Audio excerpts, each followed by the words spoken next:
welcome to the Deep Dive. Hello. We've got a stack of sources here, and we're diving deep into something that's, well, incredibly common and honestly pretty tough to deal with if you're a young athlete. Osgood-Schlatter disease. It really is. It's one of those conditions you hear about sidelining a lot of kids, right during those key years in their sports. Yeah.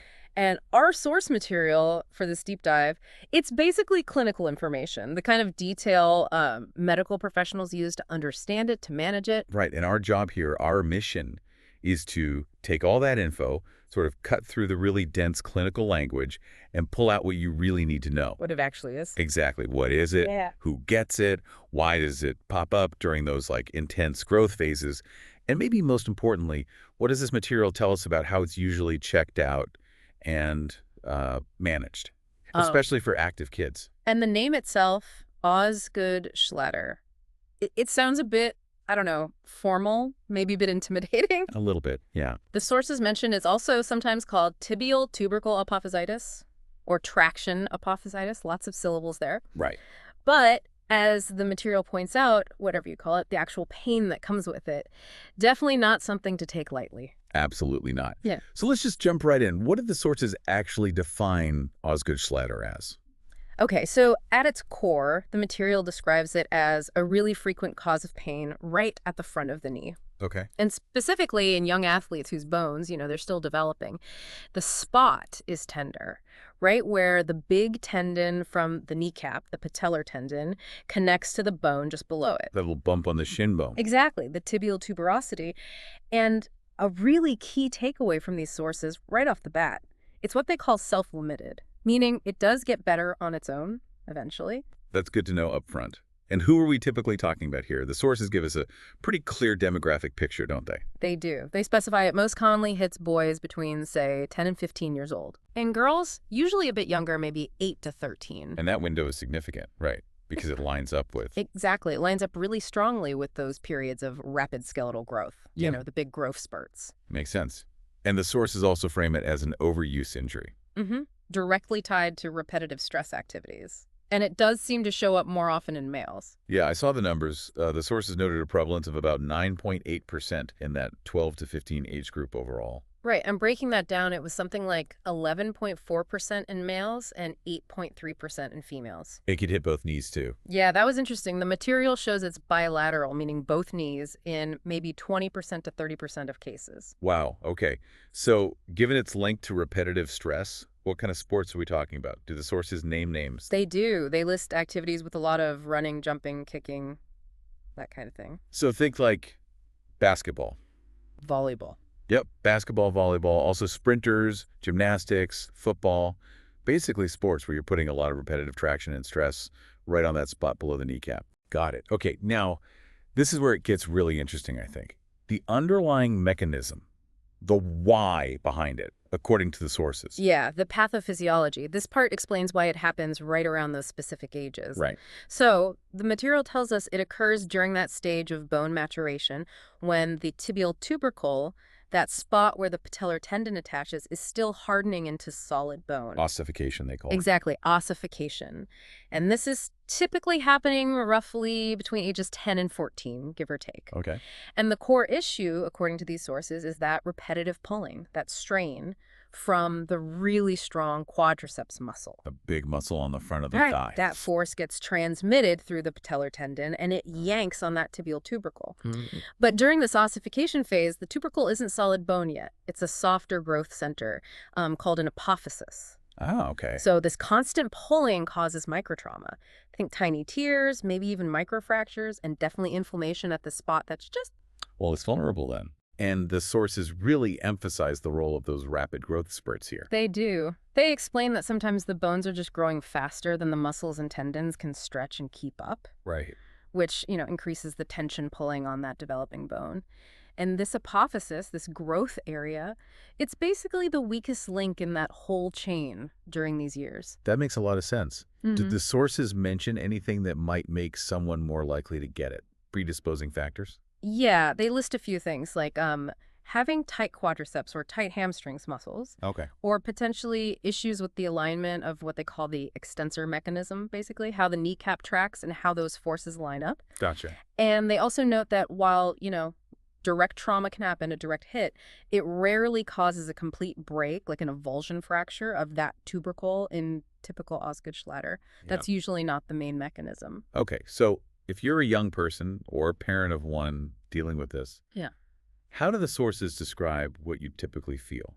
What are the symptoms? Well, the common story is a gradual onset of pain right at the front of the knee. So not usually like a sudden pop or injury? No, typically not. It tends to develop slowly over time, and the pain is really localized, like you can point right to it, over that tibial tubercle bump below the kneecap. And the pattern of the pain is important too, right? Very important. The sources say it typically gets worse with activity. Things like running, jumping, even kneeling or squatting, or if you bump it directly. Okay. And crucially, it tends to improve with rest, often getting better, minutes to maybe hours after you stop doing the thing that aggravates it. Right. I think the sources also mentioned it can sometimes be like a dull ache, maybe even bothersome at night. Yeah, that can happen too. A persistent dull ache. Mm. And when a doctor examines it, what they often see is a noticeable, maybe enlarged bump right there at the tibial tubercle. Visible. Sometimes quite visible, yeah. And it's tender if you press right on it where that tendon inserts. And can they reproduce the pain? Yes. Often they can trigger the pain by, say, having you try to straighten your knee against resistance, or sometimes just with bending the knee, either actively or passively. Okay. So how do doctors usually figure out, okay, this is Osgood-Schlatter? Do the sources talk about needing a lot of tests? The sources are actually very clear on this. They state it's primarily a clinical diagnosis, Meaning? meaning it's based mostly on the history of the symptoms and what they find during that physical examination we just talked about. So x-rays aren't usually the first step, Right. X-rays are usually not needed for a typical case, according to this material. but they might use them sometimes. They might, yeah. The sources say if the symptoms are maybe really severe or a bit unusual, or if there was a specific injury involved, then an X-ray might be used. To check for other things. Exactly. To rule out other possibilities like a fracture or maybe an infection or something else less common. Okay. And if they do get an x-ray, what might it show? Well, X-rays can show changes sometimes associated with Osgood-Schlatter, like the tubercle might look a bit lifted or swollen, maybe even look a bit fragmented or have some extra calcification. There's always a but. But, and this is important, the sources strongly caution that you have to correlate those X-ray findings with the clinical picture. Why is that? Because a growing bone, especially around these growth plates, can have X-ray appearances that might look a bit concerning, but are actually just normal variations for that stage of development. They're not necessarily pathology. Ah, I see. So what looks fragmented might just be how the bone is forming at that age. Precisely. That's why comparing images of both knees, the affected one and the unaffected one, can sometimes be helpful. It helps distinguish what's just normal for that individual's growth versus something actually related to the condition. Okay, that makes sense. So once it's diagnosed, let's talk management. What does the material tell us about the recommended approach? I think the most important point the sources make, and they reiterate it, is that it's self-limiting. Meaning it goes away on its own? It will resolve as the child finishes growing, and that apophysis, that growth center, fuses and becomes solid bone. But, and this is key, this process can take a while, sometimes up to 2 years. 2 years. Okay, that timeline is crucial context for families. Yeah. So how is treatment guided? Based on the sources, it's really guided by the level of pain the person is experiencing. Makes sense. And a key strategy, maybe the key strategy for reducing that pain, is activity modification. So changing what you do. Yeah, basically adjusting or reducing the activities that make it hurt. The sources are quite specific here. They note that rest doesn't necessarily speed up the underlying healing or the fusion process itself, Right. but it's very effective for just managing the pain, getting the symptoms under control. So is there like a rule of thumb how much activity is okay? A really practical principle the material highlights is letting the pain level be the guide for how much activity is okay day to day. Okay. The simple rule drawn straight from the sources is basically, if it's sore, do less. If it's sore, do less. I like that. Does that mean stopping sports completely? Not necessarily. It often means decreasing the amount or the intensity of the activity that's causing the pain rather than stopping altogether. So like maybe shorter practices or fewer times per week. Exactly. Or maybe if a kid is playing on multiple teams, perhaps dropping one for a season to reduce the overall load. It's about finding that balance. What do the sources say about playing through the pain? Is that safe? That's a really common question. The sources state it's generally considered safe to keep participating in sports if the pain is manageable, if it resolves fairly quickly with rest, and if it's not severely limiting their ability to actually play. Okay. Now, they do note that playing through significant pain during, say, a game isn't likely to cause a catastrophic injury, like ripping the tendon off the bone in a typical OSD case. It's generally robust enough to handle that. Yeah. But they are very clear that doing so will make the pain worse afterwards and will likely just prolong how long the symptoms stick around overall. So it's safe from a snapping perspective, maybe, but not great for recovery or comfort. Got it. What about things for direct pain relief? Yep, the sources recommend applying ice to the area. Standard stuff, really. About 10 minutes at a time, maybe 3 times a day, and definitely after any activity or training that might stir it up. Ice packs, yeah. What about medication? Over-the-counter pain relievers, specifically NSAIDs like ibuprofen or naproxen, can be helpful for managing the discomfort and inflammation. Okay. And if that bump is prominent and getting knocked? Dubé point. If the prominent tibial tubercle is vulnerable to direct bumps or hits, which can be really painful, a simple protective knee pad is often suggested. Right, just some padding. Did they mention exercises? Stretching, strengthening. They did, yeah. They mentioned these as supportive measures, adjuncts to the main strategy of activity modification. So like stretching the quads and hamstrings. Exactly, stretching the muscles in the front and back of the thigh, and also including some strengthening exercises for the quads. What kind of strengthening? They even mention focusing sometimes on isometric holds. That's where the muscle works, it contracts, but the joint itself doesn't move through a range of motion. Can be less irritating sometimes. Interesting. What if these initial steps just aren't cutting it?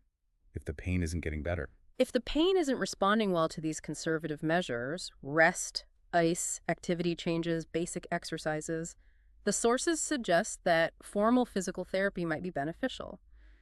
A PT can provide more specific guidance. Okay. And in really tough cases? In very severe or stubborn, prolonged cases, the material notes that a short period of immobilizing the knee, maybe in a brace or cast, might be considered, but they emphasize this is pretty rare. Okay. Now, importantly, what about interventions that the sources say not to do? Things to avoid? Yeah, this is a really important takeaway from the material we looked at. For a typical case of Osgood-Schlatter disease, there is no evidence to support using injection therapy. So no steroid shots or anything like that? Correct. No evidence for injections, and similarly, no evidence supporting surgical intervention for the typical OSD during the growth phase. Okay, so surgery is generally off the table while the child is still growing. Pretty much. The material does state that surgery is rarely considered. But sometimes. Sometimes, but usually only for a very specific situation.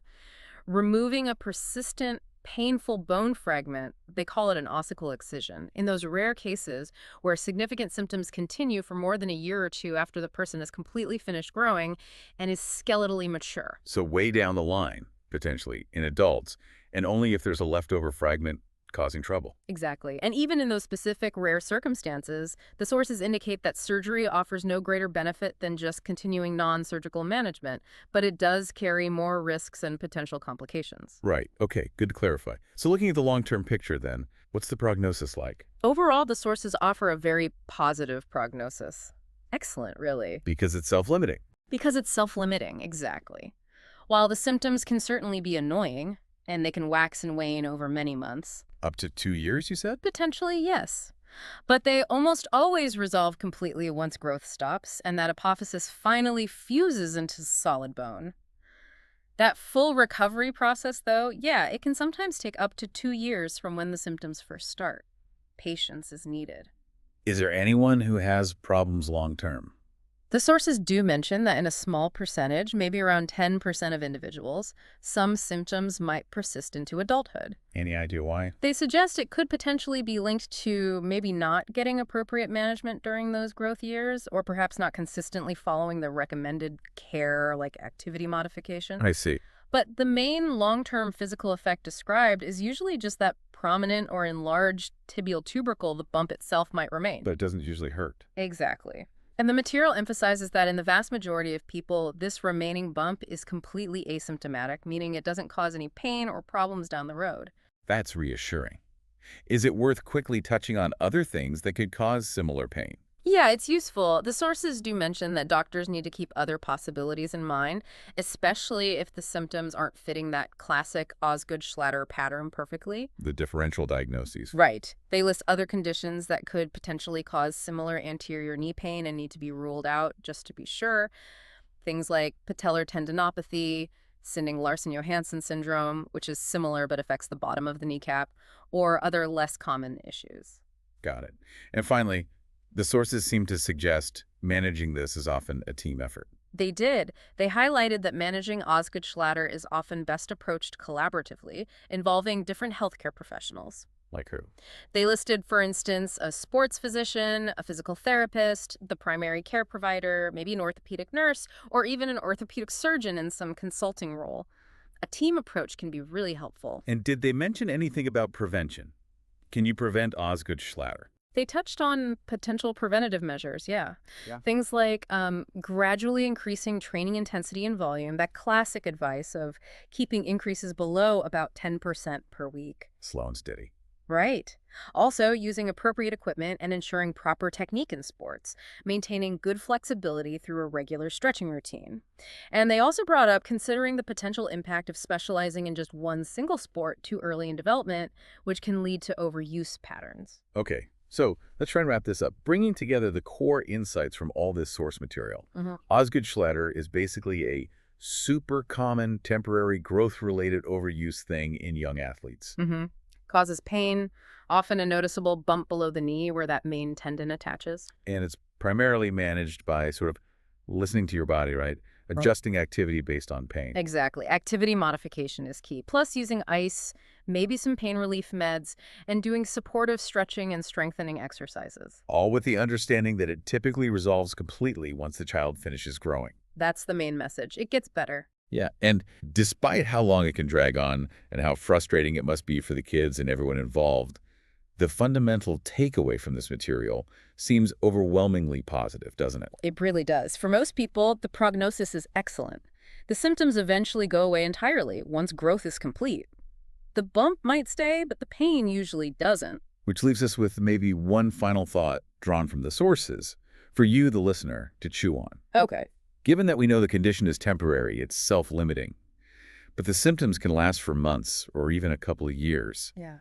And given that the main advice is to balance activity with pain levels, how do young athletes and their parents and their coaches, how do they really navigate the intense pressures of youth sports, the competition, the desire to play, while also truly respecting the body's signals during this particularly a vulnerable growth phase? Especially when those signals might be saying, slow down for quite a long time. That's a tough balance to strike, isn't it? A lot to think about there.